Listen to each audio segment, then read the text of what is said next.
ሰላም እንዴት ናችሁ? የአመለ ልጅ ነኝ። ዛሬ ደግሞ ይኸውላችሁ አብረን የምንሰራው ምን መሰላችሁ? ፍርፍር ነው። እንግዲህ ሽንኩርት ረከስ ብሎልን የለ እንደዚህ አድርጌ ደቀቅ አድርጌ ከትፌዋለሁ። ቆንጆ ፍርፍር ነው የምንሰራው። ሽንኩርት ከበዛበትና ቲማቲም ካለው ፍርፍር የማይጣፍጥበት ምንም አይነት ምክንያት የለም። ቲማቲማችን እንደዚህ ደቃቆቹ ቲማቲሞች ናቸው። እንግዲህ እንደዚህ አድርጌ በደንብ አድርጌ አጥቤዋለሁ። አልጠው ይሄን ቲማቲም ስሰራ ሌላ ቲማቲም ብዙ ጊዜ እልጣለሁ። ይሄን ግን የማልጥበት በዋነኝነት ምን እንደሆነ ታውቃላችሁ? ምክንያቱም በጣም ደቃቆቹ ቲማቲሞች እነዚህ የሚጣፍጡት ናቸው፣ ግን ፍሬ ያላቸው እነሱ ለፍርፍር ተመራጭ ስለሆኑ አልጠው ከትፌ አንድ ላይ አሳያችኋለሁ። ስለዚህ መክተፌን ግን ለቀቅ ለማድረግ ምን አደርጋለሁ መሰላችሁ? ሽንኩርቴን ውሃ ሲኖር ስራ መስራት እንዴት ደስ እንደሚል እነግራችሁ አልችልም። ይሄን የከተፍኩትን ሽንኩርት ሲዳ ያደርገዋለሁ። እንደዚህ አድርገን እዚህ ላይ ያደረገውና ከዛ ቲማቲማችንን ደግሞ በደንብ አድርገን እንከትፋለን። አሁን ይህ ሽንኩርት ድስት አለ፣ ድስት ላይ እንጨምረውና አብረን እናበስለዋለን። ምንም ነገር አላደረኩም። ድስት ላይ ዘይት የለውም፣ ራሱን ያደረኩት በውሃው መጀመሪያ በሰል እናደርገዋለን። ከዛ በኋላ ከበሰለልን በኋላ ነው እንግዲህ ወደ ስራው የምንገባው።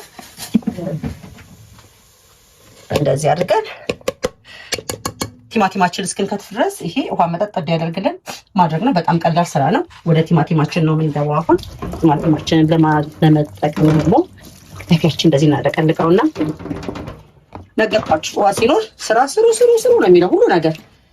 እንደዚህ እያደረገን ቲማቲማችንን እንቆራረጣለን።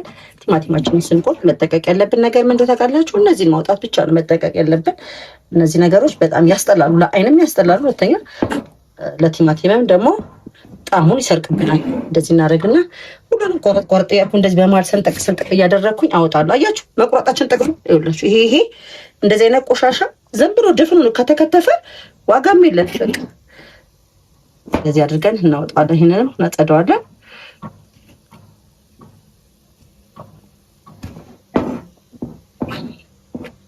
ይኸውላችሁ ቲማቲማችን እንግዲህ ይሄንን ይመስላል።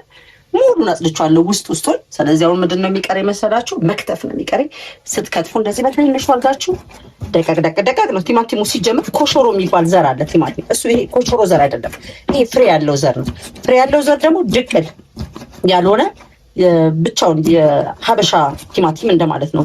ያ ኮሾሮ ድቅል ነው፣ በማዳበሪያ የሚያድግና በተፈጥሮ ደግሞ በሰው ሰራሽ አፈር የሚያድገው በጣም የተለያየ ስለሆነ ይሄ በጣም ጥቅም አለው። እንግዲህ የሚገርማችሁ ነገር ለቁርጥ ምናምን ብዙ አይመችም፣ ምክንያቱም ፍሬው ይታያል።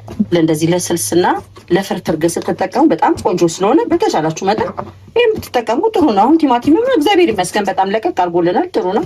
ስለዚህ ቤታችሁ ውስጥ እንደዚህ የጣፈጠ ቆንጆ ፍርፍር ሰርታችሁ፣ ፍርፍር በአብዛኛውን ጊዜ እንደሚታወቀው ቁርስ ላይ ነው ለምንበላው። ጠዋት ብዙ ሰው ፍርፍር የሚወደው፣ እኔ ግን አሁን የምሰራው ለቁርስ አይደለም። ከትምህርት መምጫቸው ሰዓት ስለደረሰ ለመክሰሳቸው የሚሆን ነው። መፍጫ ካላችሁ መፍጫት ትችላላችሁ። ግን እንደዚህ አድርጋችሁ ደግሞ ቀጥቀጥ ስታረጉትም ቆንጆ ስለሚሆን በዚህ መልክ ነው የምንሰራው እላችኋለሁ።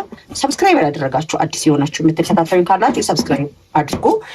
ሰብስክራይብ አድርጋችሁ ደግሞ የምትከታተሉኝ ደግሞ ሰዎች እባካችሁ አረ ላይክ አድርጉና ሼር በማድረግ ደግሞ ሌሎች ጋር ሊደርስልኝ አድርጉልኝ እንጂ ልፋቴን ከንቱ አታድርጉት።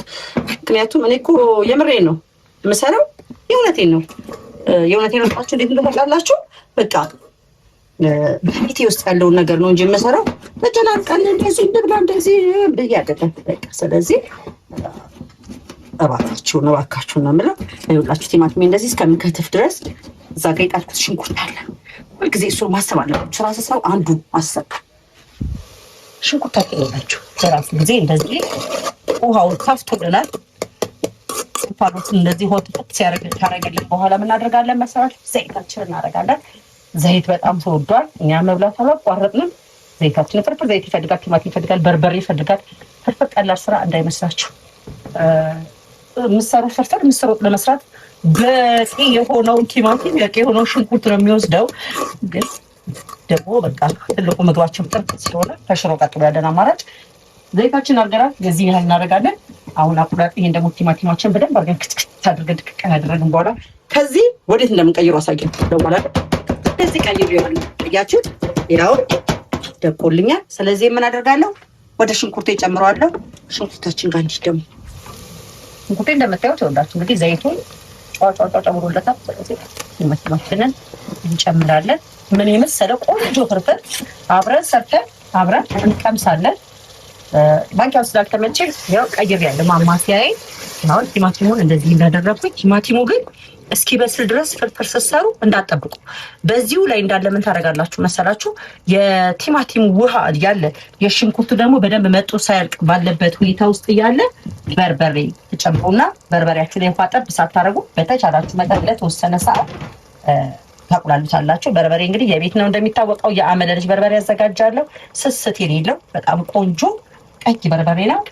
ይሄን ያህል ይበቃኛል። ይሄንን በራሱ በውሃው እንደዚህ እያደረኩኝ አማስለዋለሁ። እስኪ ቁላላልኝ ድረስ ለተወሰነ ሰዓት ተጠብቃለሁ። ከዚህ በኋላ የሚያስፈልገው እንግዲህ ነጭ ሽንኩርት ካላችሁ በጣም ደስ ይለኛል፣ ነጭ ሽንኩርት ጨምሩ። ነጭ ሽንኩርት ደግሞ ከሌላችሁ እንደኔ ዛሬው ምን የለኝም አልፎብኛል፣ አልገዛውም። ስለዚህ ስለሌለኝ ደግሞ ብዬ ያልጣፈጠ ምግብ ሳይሆን ቆንጆ ምግብ ሰርቼ እበላለሁ። ስለዚህ ባላችሁ ነገር ሁሉ የተጠቀሙ። ቃሪያ ስላለ ቃሪያ ቴስቱን ትንሽ ቀያሪ ያደርግልናል። በሱ መልክ እያደረግን እንሰራለን። እናንተ ተከታተሉኝ። እያያችሁ ግን ላይክ አድርጋችሁ እለፉ። ዝም ብላችሁ አትሉት እስከ መጨረሻው ድረስ ላይክ መሀል ላይ አድርጉልኝ። ሌሎችም እንዲያደርጉ ደግሞ ሼር አድርጉልኝ። እንግዲህ እንደዚህ ያለ እናቁላለዋለን። መሀል ላሳያችኋለሁ። ረጅም ሰዓት ላይ ካቆየኋችሁ ጊዜያችሁ ስለምወስድባችሁ ቶሎ ጨርሼ ላሳያችሁን እንቅመስ ብዬ ነው። ይኸውላችሁ እንግዲህ እንደምታዩት እስካሁን ድረስ ብታምኑ ባታምኑ ምንም አይነት ውሃ ጠብ አላደረኩትም። በራሱ በቲማቲሙ ያቁላላሁት። ቲማቲሙ ያልሞተው አብሮ ይሞታል፣ ሽንኩርቱ አብሮ ይሞታል። ከዛ ምን ይመስላል መሰላችሁ? ይሄንን ይመስላል።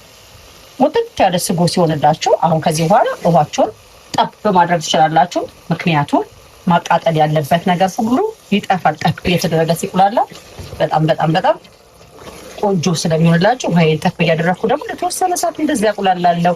ሌላው ምን መሰላችሁ? በውጭ ሀገር የምትኖሩ የትም ሀገር ላይ ኖራችሁ ኢትዮጵያ ውስጥ ግን ሰው ለእናንተ ሊያቀብላችሁ የሚችል ካላችሁ ዶሮ ወጥ ማዘዝ ትችላላችሁ። በበረዶ አድርቀን ቆንጆ አድርገን እንልካለን። እስከዛሬ እንደምንልከው ለበዓላችሁ መላክ እንችላለን። ሌላው ደግሞ በርበሬ ሽሮ ከፈለጋችሁ ደግሞ እንደዚህ የቤት በርበሬ የተዘጋጀ ከኢትዮጵያ ብቻ የሚቀበለኝ ሰው ይኖርና ይዞላችሁ መጣ ሰው አገናኙኝ እንጂ በምትፈልጉት አይነት አሰራር የሽምብራ የፈለገ የሽምብራ ሽሮ ወይ ደግሞ አተርና ሽምብራ ተቀላቅሎ የሚፈልግ ሰው እንደ ስሜቱ አልጫ የፈለገ አልጫ፣ ቀይ የፈለገ ቀይ አድርጎ ማዘዝ ይችላል። እዘዙኝ። በዩቲዩብ ላይ እስካሁን ድረስ ስላላሳወቅኩ ነው የምነግራችሁና በዩቲዩብ ቻናሌ ላይ እንግዲህ ቲክቶክ አካውንት እንዳለኝ እየተናገርኩኝ ነው። በቲክቶክ አንደገር ብላችሁ ገብታችሁ የምሰራዎቻቸውን ስራዎች ማየት ትችላላችሁ። ኢትዮጵያ ያሉ ደግሞ ቤተሰቦቻችሁ ደግሞ ማድረስ ለምትፈልጉ ለእናቶቻችሁ፣ ለጓደኞቻችሁ ደግሞ መላክ የምትፈልጉት ነገር ካለ ጥሬ ገንዘብ ሰጥቼ ማን ይሰራላታል? ለእህቴ ምቹ ሁኔታ ላይ አይደለችም ወይ ደግሞ ጥሬ ገንዘብ ልኬ ለእናቴ ማን ያዘጋጅላታል የምትሉ ከሆነ እኔ በንነጋገርና እኔ አዘጋጅቼ ቤተሰቦቻችሁ ባሉበት ቦታ ድረስ አደርስላችኋለሁ። ከዛ ምርቃታችሁን ትቀበላላችሁ። ይህን ነው የምላችሁ። ወይን ጠብ እያቁላለው ነው። ልንጨርስ ትንሽ ሰዓት ነው የቀረን። አብረን እንቀምሳለን። ሲያዩት ከለራሱ በጣም ያምራል። ለዶሮ የሚቁላላ ቁልጅ የሚመስለው። እናንተም ተከታተሉ። እንደዚህ ሰርታችሁ ተመገቡ። ለፉ ቁሌታችን ይሄንን ይመስላል። አያችሁ? አሁን እዚህ ላይ የቀረ ነገር ቢኖር ምን ታውቃላችሁ? በቂ የሆነ ለፍርፍሩ የሚሆነንን ውሃ መጨመር ነው። ሌላው በነገራችን ላይ ያልነገርኳችሁ ነገር ቢኖር ይሄንን እኔ ወደ 4 ራስ ሽንኩርት ያደረኩት ለአንድ ሰው ፍርፍር ሳይሆን 4 ሰው የሚበላው ፍርፍር ስለሆነ ነው እንጂ ለአንድ ሰው ሲሆን 1 ራስ ሽንኩርት ከ2 ቲማቲም ጋር በጣም በጣም በጣም በቂ ነው። ውሃው ይሄን ያህል ካደረኩት ይበቃል። በጣም እንዳይነጣብኝ ስለፈለኩኝ ነው ይሄንን አደርጋለሁ። ከዚህ ቀጥሎ ደግሞ ምን አደርጋለሁ መስላችሁ? የቀረኝ ነገር ቢኖር ጨው ነው። ጨዋችንን እንመጥንና ብዙ ባናደርግ ጨው የተሻለ ነው፣ አይመከርም። ይሄን ያህል እንደዚህ ካደረግን በኋላ እቺ እስክትተከተክልን ድረስ ደግሞ እኛ ምን እናደርጋለን? እንጀራችንን እንቆርጣለን። ከዛ ቆንጆ ፍርፍር ሰርተን አብረን መክሰሳችንን እንበላለን። ተከታተሉ እናንተ ብቻ። አያችሁት? ተንተከተከ። ውሃው በጣም አልቀጠነም። ውሃ አላበዛውበትም። ስጎ እንዳለ ይታያችኋል። እንደምታውቁ ወፈር ያለ ነው። ስለዚህ አሁን እዚህ ላይ ማድረግ ያለብን እናጠፋለን። ፍርፍር ሲፈረፈሩ ትልቅ ማሳሰቢያ የምንሰጣችሁ ምን ታውቃላችሁ? እዛው ትኩስ ላይ እንዳለ አትፈርፍሩ። ትኩስ ላይ ፈረፈራችሁት ማለት ዶካ ማለት ነው እንጀራ። ስለዚህ ታውርታላችሁ። እንዴት እንደሚያቃጥል ግን ለእናንተ ለማሳየት ስል ምንም ማድረግ አይቻልም። እንደዚህ አድርጌ ከእሳቱ ላይ አውርቼዋለሁ። ከዛ ከወረደ በኋላ ነው ቃሪያውን ማስቀምጠው፣ ምክንያቱም ብዙ እንዲያቃጥል አልፈልግም። ቃሪያችን እንደዚህ ከላይ በተን ካደረግን በኋላ ምን እናደርጋለን መሰላችሁ? እዚሁ ላይ እንጀራችንን ቁጭ ቁጭ ነው የምናደርጋት። እንደዚህ ቁጭ ቁጭ እኔ አንዳንዴ በጣም በሚገርማችሁ ሁኔታ ገጥማችሁ የሚያከሆነ በዛ ኮመንት ላይ አሳውቁኝ እናንተ። ጤፌን እዛው ቆሜ አላስፈጭም። እኔ በእርግጥ በጣም በእንደዚህ አይነት ነገር ሰነፍ ነኝ። ከዚህ በኋላ አማራለሁ ብዬ ነው የማስበው። 100 ኪሎ ጤፍ ነው የሰጠኋቸው። እንጀራው ስጋግረው ምንም አያምርም። በቃ ምንም ከታችም ከላይ ምጣድ እንትን ብሎት ነው እንዳለ ግራ የሚገባኝ። ከላይም ከታችም አይን ያወጣል እንጀራው እና በአሁኑ በጣም እየተበሳጫቸው ነው። ጤፌን የምጠቀምበት ያለሁት ቆንጆ እንጀራ አልወጣልኝም። ግን በቃ በፍርፍርም በምንም አድርገን እንበላዋለን እንጂ እኛም አንተወውም። ምክንያቱም ኪሳራ ነው የምንገባው ከተውን። እንደዚህ አድርጋችሁ ቀልቀል ታደርጉታላችሁ። አሁንም እዚህ ጋር ብላችሁ ሌላ እንጀራ ያስጨምረናል። ስለዚህ እንጀራ አለኝ እንደዚህ አድርጋችሁ ትጨምሩታላችሁ። ፍርፍር ቡክት ሲል ደስ አይልም። ልክ ስትበሉት ይሄ ዝርግት ሲል በጣም ያምራል። ስለዚህ ለዛ ነው እንደዚህ ክብ አድርገን ቶሎ ውሃ ራስ የማናደርገው። በስልሱ ቡክት እንዳይልብን እንደዚህ ነካ እናደርገዋለን። ይሄንን ይመስላል እንግዲህ ፍርፍሬ እንደምታዩት በጣም ቆንጆ በጣም የሚያምር ነው። ለአይን ደስ የሚል ነው። ይሄንን ደግሞ በሳህን ላይ አቅርበን አብረን ቀምሰን እናየዋለን። ወደ ቀምሻችን እንሂድ። እውነት ነው የምላችሁ እንደዚህ በችኮላ ሰርተን ቤት ውስጥ ስንበላ ቀላል ነገር እንዳይመስላችሁ። ከመጣፈጡም ባሻገር በጣም ጤነኛ ምግብ የሆነ ምግብ ማለት በቤታችን ውስጥ ራሳችን የምናዘጋጀው ነው። ሲዘጋጅ መቼም አይታችኋል አይደለ? ስለዚህ ፍርፍሬን በእንጀራ ነው የምቀምሰው። እንጀራ እዚህ ጋር ላይ ሆናችሁ ለመክሰስ ነው ብያቸዋል። ሰው ብዙ ጊዜ የሚበላው እንግዲህ ፍርፍር ቁርሱን ነው።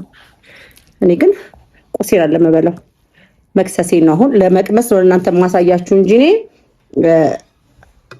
ይሄንን ለልጆች ከትምህርት ቤት ሲመለሱ ነው። እዚህ ጋር ደግሞ አምባሻ አለ እንደምታዩት በጣም ቆንጆ አምባሻ አለ። ልጆች ብዙ ጊዜ ዳቦ ስለሚወዱ በአምባሻ ይመገባሉ።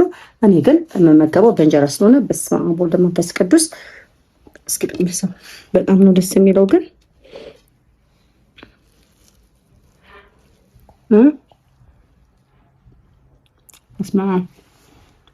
በጣም የሚጣፍጠው በጣም ቆንጆ የሚገርማሽ በጣም ቆንጆ ካልኩ በደንብ ሳኝ ከቆንጆ ነው በደንብ ይገባኛልና ጣሙ አፌ ውስጥ ሲገባ ስለሆነ የሚታወቀኝ በጣም ይቅርታ አድርጉልኝ። መጀመሪያ እንዴ በጣም ቆንጆ ስለምን እኔ ስራዬን ነው መጀመሪያ የማደንቀው፣ ከዛ ጣሙን ነው። እንግዲህ በሌላ ቪዲዮ ደግሞ እስከምንገናኝ ድረስ ሼር ያላደረጋችሁ ሼር አድርጉ። ሁላችሁም እያያችሁኛችሁ ሼር አድርጉና ሌሎች ጋር እንዲደርስ አድርጉልኝ። በጣም ቆንጆ ፍርፍር ነው። ስሰራው ፍጥነት ነው አይታችኋል። በሌላ ፕሮግራም እስከምንገናኝ ድረስ ቻው።